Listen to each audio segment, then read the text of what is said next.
Welcome back to my new blog and good evening to everybody. এখন থেকে আমি আমার ভিডিওটা স্টার্ট করছি। আর হ্যাঁ, মাঝে আমি অনেকগুলো দিন ভিডিও করিনি, মাঝে 2-3 মাস আমি কোনো ভিডিও করিনি, বিকজ অনেকটাই ব্যস্ত ছিলাম, ফ্রি তো ছিলাম না, আর আর করার মতন কন্টেন্টও কিছু ছিল না। তো যাই হোক, আজ থেকে আমি ভিডিও স্টার্ট করছি, চেষ্টা করব। সামনে তো পুজো, ভিডিও করার চেষ্টা করব যদি বেরোই। এবারে খুব একটা বেরোনোর ইচ্ছা নেই। চা বানিয়ে নিয়েছি আমার মায়ের জন্য, দুজন বসে চা খাচ্ছি, আর মা তো ওখানে ফোন ঘাটছে আর আমি এখানে চা খাচ্ছি। এই চাটাই হচ্ছে আবার এনার্জি ড্রিঙ্ক। আর কালকে মহালয়া, তো মহালয়ার দিন প্রত্যেক বছরই আমি ভোরবেলা ঘুম থেকে উঠে টিভি দেখি। যতই ফোন থাকুক না কেন, কম্পিউটার থাকুক না কেন, টিভিতে মহালয়া দেখার মজাটাই আলাদা। আর মহালয়াটা তো প্রত্যেকটা বাঙালিদের কাছে একটা আলাদাই ইমোশন। যাই হোক, আমি আগাগোড়াই একদম পুচকেবেলা থেকে টিল নাও প্রত্যেক বছর ভোরবেলা ঘুম থেকে উঠি, টিভি দেখি, আর তার সাথে কিছু রকম জিনিস খাবার রেখে দিই, খেতে খেতে টিভি দেখি। বাচ্চাবেলায় যেটা ছিল, প্রত্যেকবার একদম বাচ্চাবেলায় আমার বাবা আমাকে ঘুম থেকে উঠিয়ে দিত, যখন বাবা বেঁচে ছিলেন, একদম ছোট থেকে। তো বাবা ঘুম থেকে উঠিয়ে দিত, তারপর বাবা শুয়ে পড়তো আর আমি বসে বসে টিভি দেখতাম। তো সেই জিনিসটাই হ্যাবিট হয়ে এসছে। আর বাবা মারা যাওয়ার পর থেকে প্রত্যেকবার মা উঠিয়ে দিত, আর এখন তো আমি নিজেই উঠি, ঘুম থেকে উঠে পড়ি, কফি টফি বানিয়ে নিই, টিভি দেখতে শুরু করে দিই। হ্যাঁ, সকালবেলার দিকে আমি ঘুমিয়ে যাই, কারণ রাত্রির জেগে দেখা আর সকালবেলার পর আর এনার্জি থাকে না। দেখতে দেখতে হয়তো ঘুমিয়েই গেলে এরকম, তারপর হয়তো বাকিটা ফোনে দেখলাম। বাট ফোনে দেখি যাই দেখি না কেন, টিভির মধ্যে দেখার মজাটাই আলাদা ভোরবেলা উঠে। আর মহালয়ের দিন ভোরবেলা 4টের সময় ঘুম থেকে উঠে টিভি দেখার মধ্যে ডিফারেন্সটা অনেকটাই বেশি। আর এই মহালয়ার দিনটার জন্য একদম বাচ্চাবেলা আমার এখন তো কিছু মনেই হয় না, কারণ যত বড় হয়ে গেছে এখন আর সেই জিনিসগুলো কাজ করে না। পুজো ব্যাপারটাও থাকে না, আর মহালয়া বলেও সে ব্যাপারটা থাকে না। কিন্তু একদম ছোটোবেলায় এই মহালয়া দেখবো, এই টিভিতে এটা দেখাবে, এবারে কে দুর্গা হচ্ছে, এই হচ্ছে, এই একটা মানে প্রত্যেকবারের একটা ইয়ে থাকতো যে এবারে কবে হবে, কখন উঠবো, এই ব্যাপারটা থাকতো একদম বাচ্চাবেলায়, যে মহালয়ের দিনটা কবে আসবে। এখন যত বড় হয়ে যাচ্ছি, যত লাইফের মধ্যে ব্যস্ত হয়ে যাচ্ছি, তখন ওই জিনিসগুলো আর কাজ করে না। তো যাই হোক, মহালয়াটা বাঙালিদের কাছে, প্রত্যেকটা বাঙালিদের কাছে একটা আলাদাই জিনিস, আলাদাই ইমোশন, তো যেটা আজীবন থাকবে। তো যাই হোক, আমি এখন কেক বানাবো। তো জানি না পারবো কি না, জাস্ট হোমমেড কেক। তো দেখা যাক, চকলেট কেক বানানোর তো ইচ্ছা আছে। তো কিছু ইনগ্রিডিয়েন্টস, ঘরেরই কিছু ইনগ্রিডিয়েন্টস দিয়ে বানাবো, আলাদা করে কিছু আমি আনাচ্ছি না, যা যা ঘরে আছে সেটা দিয়ে বানানোর চেষ্টা করবো। হঠাৎ করে আমার মাথার মধ্যে এই ভূতটা চাপলো, তো তাই আমি এখন কেক বানাবো। তো একটু একটু করে আমি শেয়ারও করছি কী করে বানাবো, তো তোমরা দেখতে থাকো। তো আমি চলে এসেছি কিচেনে কেক বানানোর জন্য, আর একদমই সামান্য কিছু জিনিস দিয়ে আমি বানাবো, যেটা একদমই বাড়িতে অ্যাভেলেবেল থাকবে সেরকম। তো আমার এখানে দেখতেই পাচ্ছ, একটা বারবন বিস্কিটের প্যাকেট ছিল, একটা অরিও বিস্কিটের প্যাকেট ছিল। আর এইগুলো অ্যাকচুয়ালি আমার মিডনাইট ডিনারে কাজে লাগে, কারণ আমার মাঝরাত্রে তো ঘুমিয়ে গেছে, আমি উঠে খাবার খাই, চকলেট খাই, বিস্কিট খাই, কেক খাই, এরকম ব্যাপারটা থাকে। তো এইগুলো ওর জন্যই রাখা ছিল। তো ফার্স্টে আমি 2 প্যাকেট বিস্কিট নিয়ে নিলাম, এই দুটো দিয়েই বানাবো একদম অল্প পরিমাণে। তো ফার্স্টে বিস্কিটগুলো থেকে ভেতরে যে ক্রিমগুলো আছে সেগুলো আমি আলাদা করে নিচ্ছি, বিকজ এই ক্রিমগুলো আমি পেস্ট করতে দেবো না, কারণ পেস্ট যখন আমি করতে দেবো তখন এই ক্রিমগুলো দিলে জিনিসটা বাজে লাগবে, তো ঠিকঠাকভাবে গুঁড়োবে না আর বাজে লাগবে। তো আমি সব কটা বিস্কিট থেকে ক্রিমগুলোকে আলাদা করে নিচ্ছি। বাট এইটা আমি ফেলে দেবো না, এটা আমার একটা অন্য কাজে লাগবে। কোথায় কীভাবে কাজে লাগবে সেটা আমি পরে দেখাচ্ছি। এই ক্রিমগুলোকে আমি এর সাথে কিছুটা সুগার সিরাপ অ্যাড করে একটু গরম জল দিয়ে একটা টাইট ক্রিম টাইপের বানাবো, যেটা আমি পরে অ্যাড করব, যেটা যখন অ্যাড করব তোমরা দেখতেই পাবে। আর এখানে আমি বিস্কিটগুলোকে নিয়ে নিয়েছি। আর হ্যাঁ, এখানে আমি বিস্কুটগুলোকে মিক্সড করে নেব, বাট এখানে আমি একটা মিস্টেক করে ফেলেছি, বিকজ এই বিস্কুটগুলোকে কুড়িয়ে দেওয়া উচিত ছিল, মানে ভেঙে ভেঙে দেওয়া উচিত ছিল, তাহলে ওই পেস্টটা খুব ভালো হয়। কিন্তু আমার একটু তাড়াহুড়ো ছিল, বললাম না, হট করে মাথায় এসেছে যে কেক বানাবো, হট করে ইচ্ছা জেগেছে, এরকম হুটহাট করে রান্না করার ইচ্ছা আমার জাগে। আমি রেসিপি দেখি আর ঘরের অ্যাভেলেবেল ইনগ্রিডিয়েন্টস দিয়ে বানিয়ে নেওয়ার চেষ্টা করি। এটা আমি এক্সপেরিমেন্ট করে দেখি, আমার ভালোও লাগে। বাট এবারে গুঁড়াতে ভুলে গেছিলাম, এবার আমি ডাইরেক্ট দিয়ে ফেলেছিলাম। তো অবশ্য খাওয়ার পরে কোনো প্রবলেম হয়নি, ভালো মতনই মিক্সড হয়ে গেছিলো। তো এই দেখতে পাচ্ছ আমি মিক্সড করে নিয়েছি, আর এটা আমি একটা বোলের মধ্যে ঢেলে নিচ্ছি। আর এর সাথে আমি হালকা একটু গরম দুধ অ্যাড করবো, আর একটুখানি হোয়াইট অয়েল অ্যাড করবো, রিফাইন অয়েল দিয়ে ভালো করে আস্তে আস্তে করে আমি এটাকে মিক্সড করবো। খুব আস্তে ধীরে এটা মিক্সড করতে হবে, তাড়াহুড়ো করলে হবে না। এইভাবে মিক্সড করতে করতে এর সাথে আমি একটু ময়দা অ্যাড করব, বিকজ ময়দা অ্যাড করতে হবে, কারণ কি দেখতেই পেয়েছো যে কেকের বিস্কিটের কোয়ান্টিটিটা অনেকটাই কম ছিল, তার জন্য একটু ময়দা অ্যাড করতেই হবে। তো এইভাবে ময়দা অ্যাড করব অল্প অল্প, আর যখন একটু টাইট হয়ে যাবে এটা তখন অল্প করে আমি গরম দুধ দেবো, একবারে ঢেলে দিলে হবে না, অল্প অল্প করে গরম দুধ দিতে হবে, আর তার সাথে অল্প অল্প করে এইভাবে মিক্সড করতে হবে। তো দেখতেই পাচ্ছ একদমই সামান্য পরিমাণ ময়দা আমি অ্যাড করেছি, আর তার সাথে আমি মাঝে একটু চোকো পাউডার অ্যাড করেছিলাম, যেটা আমি বলতে ভুলে গেছিলাম। তো যাই হোক, এরপর আমি নিয়ে নিচ্ছি ইনো, বিকজ ইনোটা অনেকটা বেকিং পাউডারে কাজ করে, আর বাড়িতে বলেইছিলাম যে যা যা অ্যাভেলেবেল আছে সেটা দিয়ে আমি বানাবো। আমার কাছে বেকিং পাউডার এই মুহূর্তে ছিল না বাড়িতে, তো আমি তার জন্য ইনো দিয়ে কাজ মিটিয়ে নিলাম। এইভাবে আবার ভালো করে মিক্সড করতে হবে। মিক্সড করার পর এটা হচ্ছে কেক তৈরি বাটি, এটা আমি কিনে এনেছিলাম, বাট এখনও পর্যন্ত বানানো হয়নি। আর এই চারিদিকে বাটিটার মধ্যে আমি অয়েল কোট করে নিয়েছিলাম, আর এইভাবে পেপার কাটিং করে নিয়েছিলাম যাতে সাইডের মধ্যে কেকটা না লাগে। দেখতেই পাচ্ছ একটু অসমান হয়েছে। তো এইভাবে পেস্ট করার পর আস্তে করে পেস্টটাকে আমি ওই বাটির মধ্যে ঢেলে দিচ্ছি। তারপর এই যে ক্রিমটা দেখছো ডিজাইন করছি, এটা হচ্ছে সেই ক্রিমটা যেটা আমি বিস্কিটের ভেতরে ক্রিমগুলোকে সুগার সিরাপ অ্যাড করে যেটা একটা হালকা ক্রিম বানাবো বলেছিলাম, ওই রকম। তো ওইটা দিয়েই বানিয়েছিলাম। তো যাই হোক, একটু ডিজাইন করে নিলাম, এটা আমার মাথা থেকে বার করেছিলাম আইডিয়াটা। যাই হোক, এখানে নিয়ে নিচ্ছি একটা ডেয়ারি মিল্ক আর কিছুটা চোকো সিরাপ, যেটাকে আমি এখানে গলাতে দিয়েছি আর কি লিকুইড করার জন্য। তো এটা আমার পরে কাজে লাগবে। হঠাৎ করে এখন টিভি দেখতে গিয়ে দেখছি টিভির একটা প্রবলেম হচ্ছে। জানি না আমার টিভি কালকে ভোরবেলা উঠে দেখতে পারবো কিনা, কারণ টিভিটা চালাতে গিয়ে দেখছি যে হঠাৎ করে চ্যানেলের সিগন্যাল আসছে না, আসছে না। তো ডিটিএইচ যে লোককে ফোন করেছি, লোকটা আসবে বলছে, এবার কখন আসবে আমি জানি না। অলরেডি দুবার করে ফোন করা হয়ে গেছে। এবার যেভাবে হোক আজকে রাতের মধ্যে আমার চ্যালেঞ্জ চলে আসা দরকার, কারণ ভোরবেলা উঠে আমি টিভি দেখবো, কাল এসে কোনো লাভ নেই, আজকের মধ্যেই করতে হবে। তো দেখা যাক কী হয়। আর এখানে আমি কেকটা অল্প অল্প করে স্টার্ট গ্রাম করে নিয়েছি, তো তোমরা দেখতেই পাচ্ছ। তো এটা আমার হঠাৎ করে মাথায় আসলো, কারণ ভোরবেলা উঠে আমি কিছু না কিছু খেতে খেতে দেখি তো, আর এমনি কিছু জিনিস আনাই আছে, কিন্তু একটা নিজের বানানো কোনো জিনিস খেতে খেতে দেখার মজাটাই আলাদা। তো হঠাৎ করে মাথায় আসলো, আর ইউটিউবে আমি রেসিপি দেখেও নিয়েছি। তো ঘরেরই কিছু ইনগ্রিডিয়েন্টস দিয়ে খুব সিম্পলভাবে কেক বানানো যায়, সেরকমই বানাবো। খেতে যাই হোক, আমি তো খেয়ে নেব। আর আমি খেতে পারি না পারি, আমার ভাই আছে পুরোটা কমপ্লিট করার জন্য, একাই যথেষ্ট। যাই হোক, তোমরা ব্লগটা কন্টিনিউ করো। So chocolate cake is ready. আর এটা আমি একটু গার্নিশিং করেছিলাম, আর যেটা আমার ফ্রিজের মধ্যে একটা ভ্যানিলা আইসক্রিম ছিল, তো আমি সেটা একটু আইসক্রিম অ্যাড করে তার উপর ওই চকলেট আর চোকো সিরাপ অ্যাড করা যে একটা বানিয়েছিলাম, সেটা দিয়ে একটু হালকা গার্নিশিং করার চেষ্টা করেছি। তারপর এই জিনিসটা এখন দেখছো চারিদিকে ছড়িয়ে গেছে, এটাকে আমি ওভারনাইট রেখে দেবো ফ্রিজে, এটা একটু জমার জন্য। তো দেখে তো মোটামুটি ভালোই লাগছে, খেতে ভালোই হয়েছিল। তো ভোর হয়ে গেছে, আমি ঘুম থেকে উঠেও পড়েছি, আর এখন ফোনে মহালয়া শুনছিলাম। ভোরবেলা উঠে পড়েছিলাম 4টের সময়, তখন ফোনে শুনছিলাম অডিও মহালয়ার। তো এখন টিভিতে স্টার্ট হয়েছে, তো দেখছি। আর ঘুম ঘুম আছে, তো ঘুমে একবারে ফুলে গেছে। আর দেখি মা ঘুমোচ্ছে, মায়ের শরীরটা ভালো নেই, তো মা ঘুমোচ্ছে। আর ওখানে ভাইও উঠে পড়েছে, ভাইও দেখছে। দেখি এটা চলতে থাকুক, আর তারপর আমি একটু পর চা বানাবো। চা বা কফি কিছু না খেলে আমার হবে না। আর একটু হেজি আসছে, কারণ ক্যামেরাটা একটু ডিস্টার্ব করছে। তো রুমের জানলাগুলো খুলে দিই, বাইরেটা তো পুরো অন্ধকার, সবাই ওঠেও নি এখনও, পুরো বাইরেটা অন্ধকার। জানলাগুলো খুলে দিই, তাহলে ভেতরেই সকালের ঠান্ডা হাওয়াটা আসলে খুব ভালো লাগে।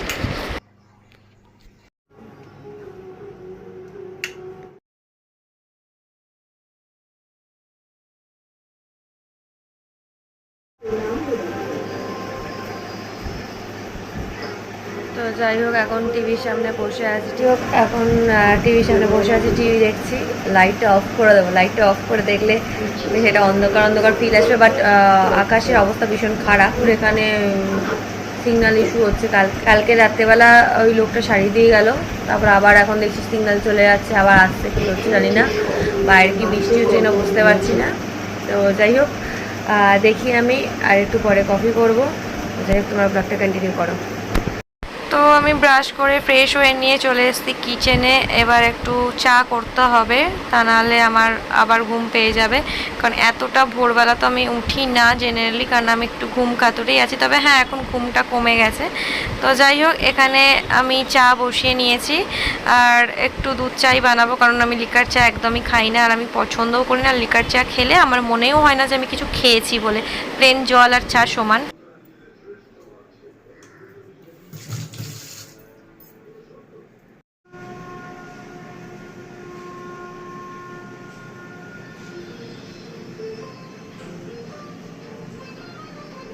ওইদিকে টিভিতে মহালয়া হচ্ছে, আর এখানে বাইরের আকাশটা দেখছো কত শান্ত, পুরো ঠান্ডা ঠান্ডা ওয়েদার একটা। আর এই সময় জেনারেলি আমি তো রান্নাঘরে ঢুকি না, এটা আমার মায়েরই কাজ।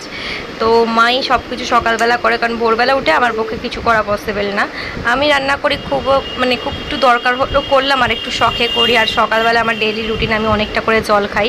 তো খালি পেটে জল টল একটু খেয়ে নেওয়ার পর আমি খাই আমলা জুস, যেটা আমি মা ডেলি খাই।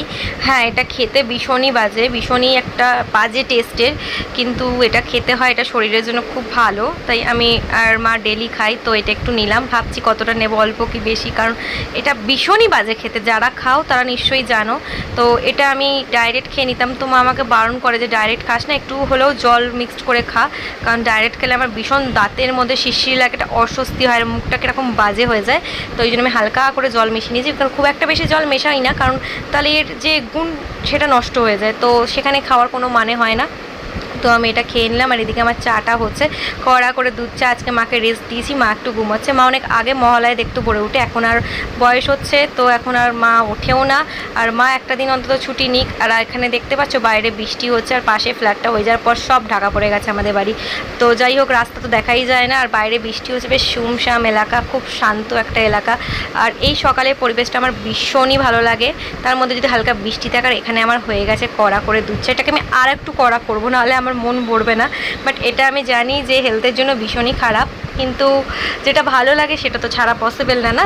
তো চাটা করে নিই, আর এর সাথে আমি একটুখানি কফি পাউডার অ্যাড করি। আমি তো ডিরেক্টলি কফি খাই না, তো আমি চায়ের মতন করে বানিয়ে নিই, আর এর সাথে আমি হালকা করে কফি পাউডার অ্যাড করে একটুখানি মিক্সড করে নিই, যেটার জন্য কফির স্মেলটাও থাকে, চাটাও থাকে। বাট দুটোই খারাপ, বাট আমি খেয়ে নিই।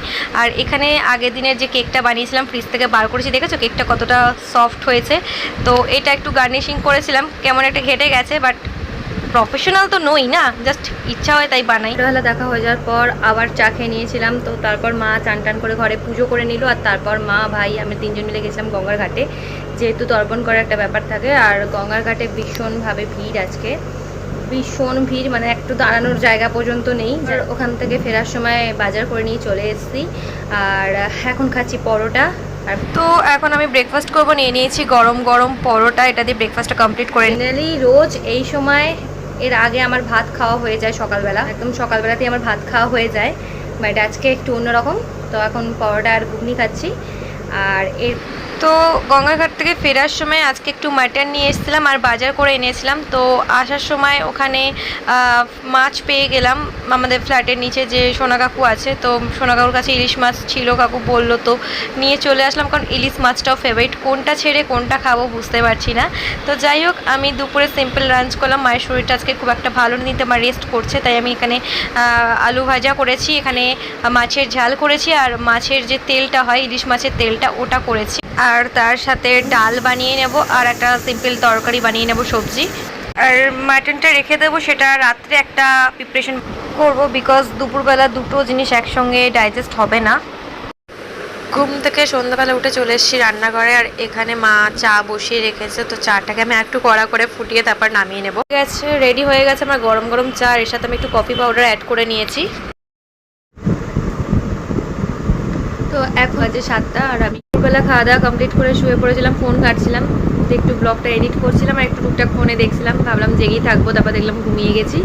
দিয়ে ঘুম থেকে উঠলাম 6:30টার পর, মা চা করে রেখেছে, তো চা খাচ্ছি। দুপুরবেলা আজকে অনেকটা বেশি খেয়ে ফেলেছিলাম, সিম্পল রান্না করেছিলাম, যে ইলিশ মাছের ঝাল যেটা হয়, তার সাথে আলু ভাজা, আর ইলিশ মাছের যে ভাজার যে তেলটা, যেটা দিয়ে অর্ধেকের বেশি ভাত ওটা দিয়েই খাওয়া হয়ে যায়, একটু লঙ্কা আর হালকা নুন, আর ইলিশ মাছ ভাজার যে তেলটা হয়, আমার তো ওটা ভীষণ খেতে ভালো লাগে। আমি ওটা দিয়ে প্রায় 80%-এর ওপর ভাত ওটা দিয়েই খেয়ে নিয়েছি। মাছটাও খুব ফ্রেশ ছিল, টেস্ট ছিল। আচ্ছা, খাওয়া দাওয়ার পর ঘুমোনোটা উচিত হয়নি, ঘুমোনোর জন্য আরও বেশি যেন শরীরটা একটু লাগছে, ভার লাগছে মাথাটা, কারণ ঘুমিয়েছি একদমই অবেলা। 4:30 পর আমি ঘুমিয়ে, 4:30 রাতে মাটন করবে, মাটনটা দুপুরবেলা ইচ্ছা করেই করিনি, কারণ যেহেতু ইলিশ মাছটাও ফেভারিট, মাটনটাও ফেভারিট, দুটো একসঙ্গে হলে কোনটা খাবো কোনটা ছাড়বো কোনো ঠিক নাই, তাই জন্য দুপুরবেলা খেলাম মাছটা, আর রাতেরবেলা খাচ্ছি মাটনটা। ভাই খাবে পনির, কারণ ভাই মাটন খায় না, তো ওর পনির এনেছে, পনিরটা বানাচ্ছে এখন। আর আমি ততক্ষণ ধরে চাটা খেয়ে নিই, আর ব্লগটা একটু একটু করে এডিট করি, তারপরে একটু পরে আমি ঢুকবো রান্না করতে। মহালয়ের দিনটা মোটামুটি ভালোই কেটেছে সকাল থেকে, আগের বার তো ছিলাম না আজকে, আগের বার তো এই দিনে স্মুথনিং করাতে গেছিলাম, ছুটি ছিল, স্মুথনিং করাতে গেছিলাম, সারাটা দিন আমরা ওখানে ইনভেস্ট হয়ে গেছিলো। অ্যাকচুয়ালি দুপুরে ঘুমটা ঘুমাতাম না, কারণ সেই ভোর 4টে থেকে জেগে আছি, আনা জেগেই ছিলাম, ঘুমাইনি। তো হঠাৎ করে ঘুমটা এসে গেছে যে ঘুমাবো নাই ভেবেছিলাম, বাট মাও ঘুমিয়ে গেছে, আমিও ঘুমিয়ে গেছি, দুজনেই ফোন ফেসবুক করছিল, আমিও ফোন ঘাটছিলাম, দেখছি মাও পাশে ঘুমিয়ে গেছে, আমিও ঘুমিয়ে গেছি। আর ভাই ঘুম থেকে উঠে 6:30 বেজে গেছে, মা ডাকলো, উঠে পড়লাম। চা তো আমার এনার্জি ড্রিঙ্ক, চা আমি একবারে করে রেখে দিই, বারবার করে আমি খাই, চা ছাড়া আমার চলে না। তবে হ্যাঁ, আমি চা খাওয়া কমিয়ে দিয়েছি, বিকজ আমি যে চাটা খাই সেটা হেলথের জন্য একদমই ক্ষতিকারক, বিকজ আমি কড়া করে দুধ চা খাই। যারা চা খায় তাদের লিকারটাকেই খেতে বলা হয় জেনারেলি, চা এমনি মানুষকে কম খেতে বলে সবাই, চা কমই খাওয়া উচিত, তাও খেলে লিকারটা খাওয়া উচিত, আর দুধ চাটাকে ইগনোর করা উচিত। বাট আমি খাই একদম কড়া করে দুধ চা।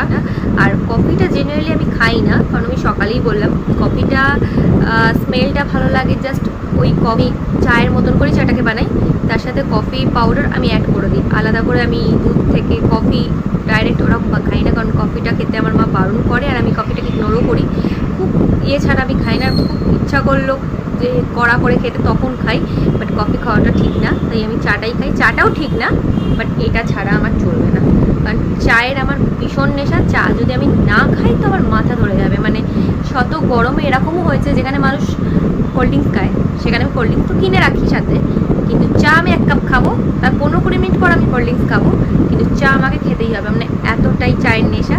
আর এটা আমার বাবার থেকেই এসছে। আমার বাবাও যখন রিসার্চ করতো, কারণ ম্যাথামেটিক্সে রিসার্চ করা তো আর মুখের কথা না, যারা এমনি ম্যাথ সাবজেক্টটা সবাই ভয় পায়, তো সেই সাবজেক্টটাকে নিয়ে রিসার্চ করা, ডক্টরেট ডিগ্রি করা তত ইজি না। আমার বাবার ব্রেন, ম্যাথামেটিক্সে ডক্টরেট করা সত্যি অনেক মাথার দরকার হয়, আর ওরকম একজন লোকের মেয়ে হয়ে সত্যি আমি প্রাউড ফিল করি যে আমার বাবা ম্যাথামেটিক্সে পিএইচডি ছিল, ডক্টরেট ছিল। হ্যাঁ, আজ উনি নেই সেটা আলাদা কথা, কিন্তু এরকম একজন ব্যক্তির মেয়ে হওয়ার জন্য আমি সত্যি প্রাউড ফিল করতাম, আজও করি, আর সারা জীবন করব। চেষ্টা করি বাবার মতন হওয়ার, হতে পারবো কতদূর আমি জানি না, আদৌ হতে পারবো কিনা। তো বাবা যখন রিসার্চ করতো, পড়াশোনা করতো, বাবার কলেজ লাইফে হোক বা সব সময় বাবা চাটা কন্টিনিউ করতো রাত্রেবেলা। যখন আমার মনে আছে, আমি যখন খুব ছোট, আমাকে মা ঘুম পাড়িয়ে দিয়েছে, আর বাবা রাত্রেবেলা যে স্টুডেন্টদের যে এক্সাম কপিগুলো বাবা যখন চেক করতো ওই রুমে, তখন আমি মাঝে মাঝে উঠে যেতাম।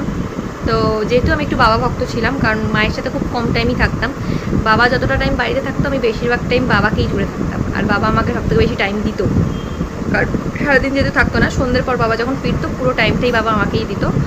তো আমি ওই রুমে চলে যেতাম, বাবার কাছে গিয়ে বসে পড়তাম, বাবা খাতা দেখতো, আর তখন দেখতাম যে বাবা কাছে গ্লাসের মধ্যে চা খাচ্ছে, আর আমার মা বারবার করেও দিচ্ছে বাবাকে। সাথে আমি একটু কম টাইমই থাকতাম, বিকজ মার তোরে পিটাতো, মানে মা ছোটো থেকেই রাগী, আর ছোটো থেকেই মা শাসন করে এসছে, আর বাবা আমাকে ছোটো থেকেই প্রশ্রয় দিয়ে এসছে। মানে আমি যতদিন বাবাকে পেয়েছি, মা তো ছোটো থেকেই পিটাতো, পড়তে বসলে না পিটিয়ে দিল, পড়তে যাবি না পিটিয়ে দিল, স্কুল কামাই করবি পিটিয়ে দিল, মানে ধরে মারা মায়ের হ্যাবিটই ছিল ছোটোবেলা থেকে। মা ভীষণ রাগী, আর আমি মাকে জমের মতনই ভয় পেতাম। আর আমার বাবা ছিল ভীষণ ফ্রেন্ডলি, আর বাবা ভীষণভাবে আমাকে সাপোর্ট করতো, ভীষণভাবে। আর আমি একটু মানে সবসময় মায়ের থেকে বেশি বাবার কাছেই থাকতাম, মানে সারাদিন তো মায়ের কাছে থাকতামই, বাট বাবা এসে যাওয়ার পর আমি আর কাউকে চিনি না, কোনো রিলেটিভকে চিনি না, মাকে চিনি না, আমি শুধু বাবাকেই চিনি, আর বাবার কাছেই থাকতাম, আর বাবাও আমাকে সেভাবেই টাইম দিত।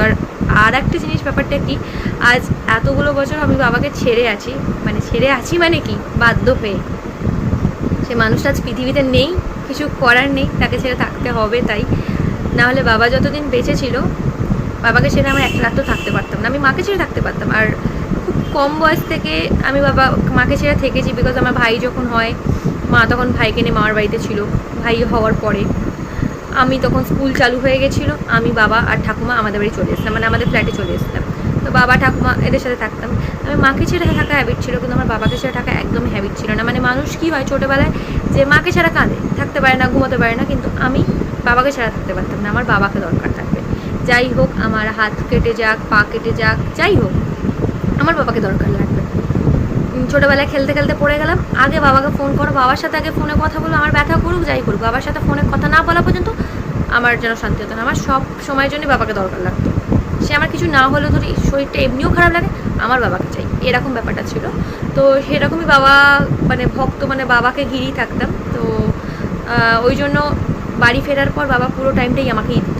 আর তারপর বাবা ডিনার ফিনার কমপ্লিট করার পর রাত্রেবেলা কপি চেক করতো, বিকজ এক্সাম কপি এক একটা স্টুডেন্টের কেরিয়ারের ব্যাপার, তো সেখানে এমনি তো টিভি দেখতে দেখতে বা গল্প করতে করতে চেক করা যায় না। আমার বাবা by profession to be honest ছিল, অ্যান্ড যে কাজটা করতো, যে রেসপন্সিবিলিটিটা নিত, সেটা একদম ঠিকঠাকভাবে মেনটেন করতো। তো বাবা আমাদের সামনে ওই জন্য কপি চেক করতো না, বিকজ আমি গুড়গুড় করবো, আমি হাত দিয়ে দেবো, তখন তো আমি ছোটো, আর ছোটো বাচ্চারা যেরকম করে সেরকমই করবো।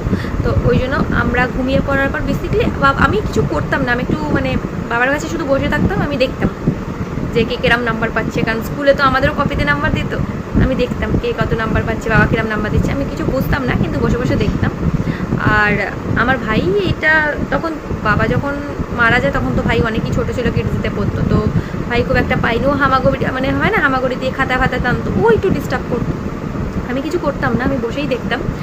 তো বাবা তাও নিশ্চিন্তে কাজ করবে বলে আমাকে ঘুম পাড়িয়ে দিয়ে আমি এই ঘরে ঘুমিয়ে পড়তাম, তারপরে করতো। বাট আমার বাই চান্স ঘুম ভেঙে গেল, উঠে ও ঘরে চলে গেলাম, ও ঘরে চলে গেলে আমি বাবার কাছেই বসে থাকবো, কিছু করবো না, কিন্তু বাবার পাশে চুপ করে বসে থাকবো, কিন্তু বাবার কাছেই থাকবো, এরকম ব্যাপারটা ছিল। তো তখনই দেখেছিলাম যে বাবা খুব চা খেতো মিনস খুব না, ওই রাত্রেবেলা ঘুম এসে যাবে বা টায়ার্ডনেস এগুলো কাটানোর জন্য বাবা হালকা করে চা খেতো। তো বাবার সেই হ্যাবিটটা ছিল, সেই হ্যাবিটটা আমার মধ্যেও এসছে, আমাকে সবাই বারণ করে, ইভেন আমার মা নিজে চা খায়, এখন কমিয়ে দিয়েছে, আমাকে বারবার বারণ করে চা খাওয়া কমানোর জন্য। বাট আমি চেষ্টা করেছি, আগে 1 ঘন্টা ছাড়া ছাড়ি 1 কাপ করে খেতাম, এখন সন্ধ্যেবেলার মধ্যে 2বার কি হার্ডলি 3বার, এর বেশি খাই না। তাও বাড়িতে থাকলে খাওয়া হয়, বাইরে থাকলে টুকটাক দোকান, বাইরে চা খেতেও মজাই নেই, এইটুকুনি চা খেয়ে আমার একটুও মন ভরে না, বাড়িতে থাকলে একটু বেশি করেই খাওয়া হয়, তো অল্প অল্প করে কমিয়ে দিয়েছি। তো যাই হোক, চাটা কমপ্লিট করি। ভাই এখন পনিরটা বানাচ্ছে, ওর এখন মনে হচ্ছে নিজে রান্না করবে, নিজে একটা রেসিপি দেখলো, কী করবে জানি না, যা খুশি করুক। তো যেহেতু মাটন খায় না মানে ভীষণভাবে মাটনটাকে ঘৃণা পায় ও, তো বাট আমার মাটন ফেভারিট। চিকেন তো আমি খাই, চিকেন আমাদের প্রায়ই হয়, কিন্তু চিকেনের থেকেও আমার কাছে মাটনটা বেশি ফেভারিট। তো যাই হোক, মাটনটা আমি করব। আর মাটন থেকে মাথায় আসলো, মাটন রান্না করতে পারতো একটা মানুষ, যেটা হচ্ছে আমার দিদা। এত সুন্দর, দিদা মিন্স আমার মায়ের যে মা, এত সুন্দর রান্না করতো। আমার মা শত চেষ্টা করলো, দিদার মতো রান্না করতে পারবে না। আর আমার ঠাকুমাও খুব সুন্দর রান্না করতো, বাট ঠাকুমা রান্না খুব একটা করতো না, কিন্তু যে রান্নাটা ঠাকুমা করতো, মানে আমার বাবার মা যে রান্নাটা করতো মুখে লেগে থাকার মতো, কিন্তু ঠাকুমা খুব একটা রান্নাবান্না করতো না। তো আর দিদা করতো, দিদা নিজেই সমস্ত কিছু করতো, দিদার আর সবথেকে বড়ো কথা কি, দিদার খুব এনার্জি ছিল, খুব কম টাইমের মধ্যে যে যেটা খাবে তাকে সেই রকম জিনিস বানিয়ে দেবে, এরকম টাইপের। আর দিদার মাটনটা যে খেয়েছে সে সারা জীবন মনে রাখবে, আর সেই মাটনটা আমি জীবনে কোনোদিনও পাবো না, কারণ আমার মা ওই মাটন ওই রকম রান্না করা শিখতে পারেনি, আজ অবধি শিখতে পারেনি। তো মা মায়ের মতন বানায় বা আমি আমার মতন বানাই, এক একটা মানুষের রান্নার হাত এক এক রকম হবে। সমস্ত উঠে তো দেখলাম সমস্ত কিছু মা হালকা রেডি করেই রেখেছে, শুধু আমার একটু পেস্টগুলো করতে হবে, আর কাটাকুটিগুলো তো মা কেটে রেখেছে, এগুলোকে একটু ধুয়ে নিতে হবে। তো যাই হোক, চাটা কমপ্লিট করি, আর তোমরা ব্লগটা কন্টিনিউ করো। আর এই ব্লগটা অনেক বড় হয়ে যাচ্ছে আমি জানি, কারণ আমি একটা ভিডিওর মধ্যেই রাখবো, আর আমি অনেক দিন পর ভিডিও করছি, কারণ মাঝে টাইম ছিল না, আর সেভাবে কোনো কন্টেন্টও ছিল না। আর এবার দু একটা কন্টেন্ট থাকবে, কারণ এবার পুজোতে যদি বেরোই, খুব একটা বেরোবো না, কারণ ওয়েদারটাও খুব একটা ভালো না। আর যেহেতু ভাইয়ের এইচএস আছে সামনে, তো মা আরোই বেরোবেন। আর পুজোতে আমার বেরোনো মানে আমি মা ছাড়া বেরোই না, আমি কোনো ফ্রেন্ডসদের সাথেও বেরোই না, এটা আগাগোড়াই। আমি বেরোলে মা ভাইয়ের সাথেই বেরোই, আদারওয়াইজ আমি বেরোই না, কোথাও যাই না, ফ্যামিলি ছাড়া আমি পুজোর সময় বেরোই না। তো মা খুব একটা বেরোবে বলে মনে হয় না, কারণ যেহেতু ভাইয়ের এইচএস এক্সাম আছে, পুজোর পরই টেস্ট আছে, কালী পুজোর পর মেবি টেস্ট হবে ওদের। তো খুব একটা বেরোবো না, যদি বেরোই আমি ভিডিও করবো। আর সবথেকে বড়ো কথা কি, ভিড়ের মধ্যে না 2 বছর 2টো পুজো আমি ভিডিও করেছি, আমার না বিরক্তি লেগে যায়। কেন কি, ওই একে তো এত ভিড় ঠেলে ঠাকুরের ভেতরে ঢুকে তো ওরা মানে 2 সেকেন্ডের বেশি তো ওরা দাঁড়াতে দেবে না, ওই হুইসেল বাজাবে আর বেরিয়ে যাও সাইড গেটে এরকম।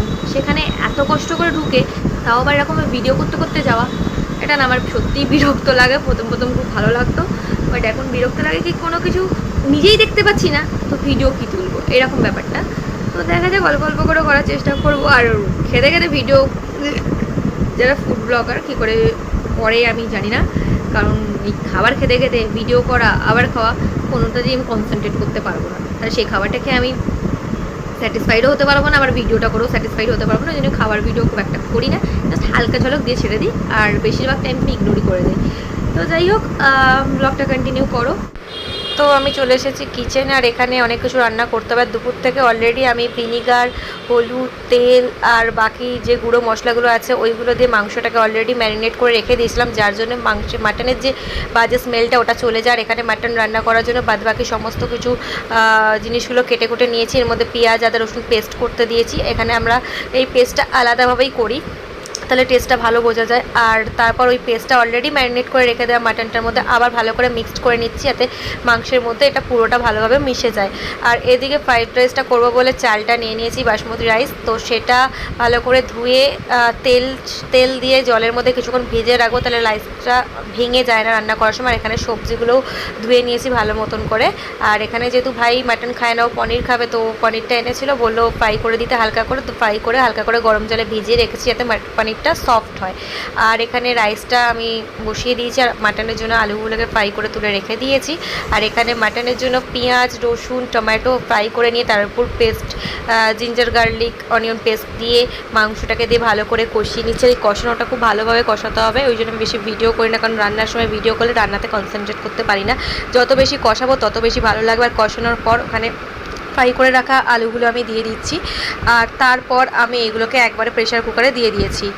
আর তার সাথে এখানে আমি ফ্রাইড রাইসটা রান্না করছি, আর এই এক হাতে ক্যামেরা ধরতে ধরতে রান্না করতে গিয়ে অবস্থাই খারাপ হয়ে যাচ্ছে, কারণ ফাইনালি রান্না কমপ্লিট হয়েছে। আর এতগুলো রান্না করতে গিয়ে আমার আজকে অবস্থা ভীষণ খারাপ। অন্যান্যবার তবু মা হেল্প করে, আর আজকে মায়ের শরীরটা তো ভালো নেই, তো মা রেস্টই নিচ্ছে। এমনিতে তো রোজই করে, তো একটা দিন রেস্ট পেলে পাক। তো যাই হোক, এত কিছু করতে গিয়ে আমার লিটারেলি এতক্ষণ রান্না করে দাঁড়িয়ে দাঁড়িয়ে রান্না করতে গিয়ে কোমর ব্যথা হয়ে গেছে, আমি এতক্ষণ ধরে পারি না। তো যাই হোক, ফাইনালি মাটনটা হয়েছে। মাটনটা আমি কুকারের মধ্যে বানিয়েছি, প্রেশার কুকারে, কারণ কষা খেতে পছন্দ করি, বাট আমি তার থেকেও বেশি আমার মাটনের যে কারিটা ওটা বেশি ভালো লাগে। আর আমি আলু দিয়েছি, দেখতেই পেয়েছো, কারণ আমি অনেক বেশি আলু খাই। আলু খেয়ে খেয়ে আমার গালগুলো আলু আলু হয়ে যাচ্ছে। যাই হোক, অনেক বেশি আলু পছন্দ করি, আর যতই কষা হোক যাই হোক, একটু আলু না হলে আমার একদমই হয় না। আর একটু না, একটু বলা ভুল, আমি অনেকগুলো আলু খাই, মানে বিশেষ করে চিকেন হোক বা মাটন হোক, যাই হোক আলু আমার লাগে। আর সেখানে প্রেশার কুকারে মাটনের সাথে আলু যে সিটি মারার পর যে জুসটা হয়, ওই যে কারিটা, ওটা তো আলাদা লেভেলেই খেতে লাগে। তো যাই হোক, দিয়েছি আমি, আর বানিয়েছি, ওটা হয়ে গেছে, বসানোই আছে, এখন স্টিমেই আছে। আর এরপর আমি গিয়ে ওর মধ্যে মাটন ফ্যাট আলা আছে, সেটা আমি অ্যাড করে দেবো। ওটা আমি একবারে দিন, কারণ আমি ফ্যাটটা খেতে ভীষণ পছন্দ করি। আমি ওটা আলাদা করে কিনে আনি, কারণ কি আমি ভীষণই ভালো লাগে ওটা আমার খেতে, আর আমি খাইও। আর ওটা আমি এনে রেখেও দিই। ওটা আমি অন্য কিছু না কিছু, মানে কখনো চানা বানালাম, বা কখনো ঘুগনি বানালাম, বা কখনো আলুরদম বানালাম, তো তার সাথে আমি ওটা মিক্স করি, মানে ওটা দিয়ে দিই, বেশ ভালো লাগে খেতে আমার। এতটাই ওই ফ্যাটটা, মাটনের ফ্যাট খেতে ভালো লাগে। তো ওটা আমি আলাদা করেই কিনে আনি, আর আমি রান্নার সময় ওটা দিই না, কষানোর সময় ওটা দিই। আর সিটি যখন আমি মারতে দিই তখন আমি দিই না, কারণ তাহলে আর কিছু থাকবে না, সব ছিটকে যাবে। তো ওইটা সিটি ফিটি হয়ে যাওয়ার পর স্টিমে থাকবে, তারপর আমি কুকারটা খুলে ওটা অ্যাড করে দেবো। আর ফ্রাইড রাইস তো রেডি। আর আমি ভিডিও করতে পারিনি, কারণ আমার ভিডিও করে দেওয়ার কেউ নেই। আর ট্রাইপড আমি ঠিকঠাকভাবে সেট করে ভিডিও করতে পারি না, কারণ একবার ব্যাকাও একবার এ করা আমার হয় না। আর মাও করে দেবে না, ভাইও ভিডিও করে দেবে না। তো একাডে ভিডিও করতে করতে এত রকম রান্না করা যায় না। নর্মাল দাঁড়িয়ে একটু নাড়লাম, ঠিক আছে, ব্যাস এইটুকুনি। কিন্তু টানা রান্না করতে করতে, ভিডিও করতে করতে আমি তো অন্তত পারি না, কারণ অনেকেই পারে কিন্তু আমি পারি না। বিকজ আমি ওটা করতে গেলে আমার রান্নার মধ্যে আমার ঠিকঠাকভাবে কনসেন্ট্রেট করতে হবে, খাবারটা খেতে পারতে হবে। তো যতটুকু ভিডিও করার করলাম, ওই কুকিং ভিডিও আমার দিয়ে হয় না, চেষ্টা করেও লাভ নেই। তো যাই হোক, ফ্রাইড রাইস নামিয়ে নিলাম। আমি একবার 3টে পার্টে করেছি, কারণ একবারে অতটা আমি সামলাতে পারি না। ওটা তবু মা পারে, কারণ ওই উল্টানো ওই করা, ও মাই গড, আমার পক্ষে সম্ভব না। তো আমি 3বারে পুরো রাইস থেকে 3টে খেপে খেপে পার্টে ফ্রাই করেছি। তো হয়ে গেছে, মাটনটা হয়ে গেছে। আর পনিরটা তো ভাই কি বানিয়েছে আমি জানি না, ও নিজের মতন বানিয়েছে, কি ইউটিউব থেকে দেখেছে, কি রেসিপি কিছুই জানি না, নিজের মতন শুধু ইনগ্রিডিয়েন্টসগুলো বললো এটা করে দে, ওটা করে দে, পেস্ট করে দিয়েছি, কাটাকুটি করে দিয়েছি, বানানোর দায়িত্ব ওর, ওই খাবে ওই বুঝবে। আর এর মাঝে আমি 1 কাপ চাও খেয়ে নিয়েছি মায়ের সাথে সাথে। ওখানে মা এখনও ফোন দেখছে, মায়ের শরীরটা ভালো নেই, টিভি দেখছে, কখনো ফোন ঘাটছে, কখনো শুয়ে আছে, শরীরটা ভীষণই খারাপই আছে। তো যাই হোক, মাকে ওই জন্য আমি প্রেশার দিই, নাহলে অন্যান্যবার মাকে আমি ডাকি যে এসো হেল্প করো এ করো। এবার আমি দিইনি, কারণ মায়ের শরীরটা, মা এমনি বিছানায় শুয়ে থাকে না, খুব কষ্ট না হলে মা শুয়ে পড়ে না। তো যাই হোক, বোঝা যাচ্ছে শরীরটা ভালো নেই। তো যাই হোক, আমি ডিস্টার্ব করিনি, আমি নিজের মতো রান্না করলাম, এসে একটু ব্লগ এডিট করবো। আর ভীষণ গরম করছে, রান্না করা দাঁড়িয়ে থেকে রান্না করা আমার পক্ষে পসিবলই হয় না। ওই একটু 5-10 মিনিটের রান্নার জন্যই ঠিক আছে, এতক্ষণ মা কী করে করে আমি জানি না। আমি সেই সন্ধ্যাবেলা ঢুকেছি, আর এখন 9:30 বাজে, আমি এখন বেরাচ্ছি। তো যাই হোক, শুধু রান্না করা তো না, আমি রান্না করলে পুরো কিচেনটাকে আমি পুরো ক্লিন করি, সিঙ্ক ক্লিন করি, এদিক ওদিক ক্লিন করি, কারণ আমি একটু পরিষ্কারভাবে রান্না করতেও পছন্দ করি, আর রান্না করার পর জায়গাটাকেও পরিষ্কার করতে পছন্দ করি। কারণ আমার একটু খুঁতখুঁতে আছে, যারা আমার সাথে মিশিস, যারা আমার ফ্রেন্ড সার্কেলসে আছিস বা যারা তারা জানিস ভালো করে যে আমার একটুখানি ক্লিন রাখার একটা হ্যাবিট রয়েছে। রান্না করার সময় এখানে এত প্লেট রইলো, এইসব আমার ভালো লাগে না। আমি সমস্ত কিছু ক্লিন করি, এবং রান্না করার পরেও পুরোটা ক্লিন করবো, নাহলে আমার ভালো লাগবে না। তো ওই সব কিছু করে জাস্ট ফাইনালি বেরালাম। এবার গরম করছে, একটু রেস্ট নিই, তারপরে গিয়ে কুকারটা খুলে আমি মাটনটার মধ্যে ফ্যাটগুলো অ্যাড করে দেবো। ব্যাস, ওই গরম ভাবটার মধ্যে মাটনটা অটোমেটিকলি, মানে ফ্যাট কী হয়, কষানোর সময় হয়তো তো একটু জমে গেছে, তো ওটা আবার হয়ে যাবে। তো তারপর খেয়ে নেবো 10টার। আর আমি মাটন খেতে পছন্দ করি, আর আমি অনেকটা পরিমাণে খাই। আর আমি এমনি স্লিম, আমি নিজেকে মেনটেন রাখি, তাই জন্য আমি এত বেশি মাটন খেয়ে নিলেও আমার খুব একটা এফেক্ট করে না। কারণ আমি যে ধরনের খাবারগুলো খেতে পছন্দ করি, যেমন আমি মেয়োনিজ অনেক বেশি খাই, চিজ খাই, মাটন খাই, এইগুলো খেলে জেনারেলি আলুর বস্তা হয়ে যায় মানুষ। কিন্তু আমি এইগুলো যেমন বেশি পরিমাণে খাই, তাই জন্য আমি বাদবাকি আমি যেমন ভাত খাই না, একদমই কম। ভাত তো আমি পছন্দই করি না, আমি ছোটো থেকেই আগে করে রুটিটা পছন্দ করি, তবুও মা জোর করে খাওয়াই, তাহলে আমি ভাত একদমই খাই না। আর যেহেতু আমি আমার ফেভারিট ডিশগুলো কখনো ছাড়তে পারবো না বা কম্প্রোমাইজ করতে পারবো না, তাই আমি এমনি খাবারগুলো কম্প্রোমাইজ করে নিই, কারণ আমি ভাত খাই না, তো খাওয়া কন্ট্রোলে রাখি। তার জন্য আমার এইগুলো খেলে, বেশি করে খেলেও আমার গায়ে লাগে না, কিছু এসেও যায় না। অনেকে আছে যে স্যুট করে না, খাবার খেয়ে অ্যাসিড হয়ে যায়, বাট আমার সেরকম কোনো প্রবলেমও হয় না। আমি যদি 6-7 পিস মটনও খেয়ে নিই, আমার শ্যুট করে যাবে, আমার কোনো প্রবলেম হবে না। শুধু খাবারটা খেয়ে একটু রেস্ট নিতে হবে। আর আমি যে পরিমাণ আলু খাই, এতদিন আলুর বস্তা হয়ে যেতাম, কিন্তু আমি একদিন খাবো তো 3 দিন কন্ট্রোল করব, একদিন এটা খাবো তো 3 দিন নর্মাল খাবো, একদম কম খাবো, এইরকমভাবে মেনটেন করি, যার জন্য আমার গায়ে লাগে না। ধরে গেছে, এতক্ষণ দাঁড়িয়ে আছি, ভীষণভাবে কোমর ধরে গেছে। আর যাই হোক, একটা কন্টিনিউ করে, আর এটা অনেক বড় ভিডিও হচ্ছে আমি জানি। তো যাই হোক, তো আমি প্রেশার কুকারের ঢাকা খুলে নিয়েছি, আর দেখতেই পাচ্ছি আমার মাটনটা একদমই রেডি। আর কতটা সুন্দর দেখতে লাগছে, কীরকম তেল দিয়েছে, আর তার সাথে লাল হয়েছে। আর এর সাথে আমি চর্বিগুলো, যেগুলো মাটনের ফ্যাট, ওগুলোকে অ্যাড করে দিচ্ছি। তো যাই হোক, আমার মাটন রেডি। আমি এখানে আস্তে আস্তে সার্ভ করে নেব খাবারটা রাতের জন্য। অলরেডি 10টা বেজে গেছে, 10:30টার সময় আমি খাবো। আর আমি এখানে ভিডিওটা এন্ড করে দেবো, আমি আর বড় করব না, কারণ অলরেডি আধ ঘন্টার উপর হয়ে গেছে। তো এই ভিডিওটা যদি প্রথম দেখে থাকো, তোমার চ্যানেলে গিয়ে চ্যানেলটা সাবস্ক্রাইব করে পাশে থাকা বেল আইকনটা ক্লিক করে দিও। আর যদি অলরেডি আমার চ্যানেল সাবস্ক্রাইব করে থাকো তো কোনো ব্যাপার না।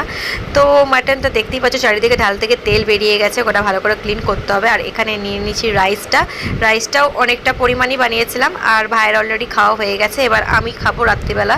তো যাই হোক, আমি আমার খাবার সার্ভ করে নিয়েছি, আর তার সাথে আমি অল্প করেই নিয়েছি, বিকজ অনেকটাই রাত্রির হয়ে গেছে। রাত্রে এতটা বেশি রিচ খেলে সেটা হেলথের জন্য ঠিক না। তো যাই হোক, এখানে আমি ব্লগটা এন্ড করে দিচ্ছি। বাই।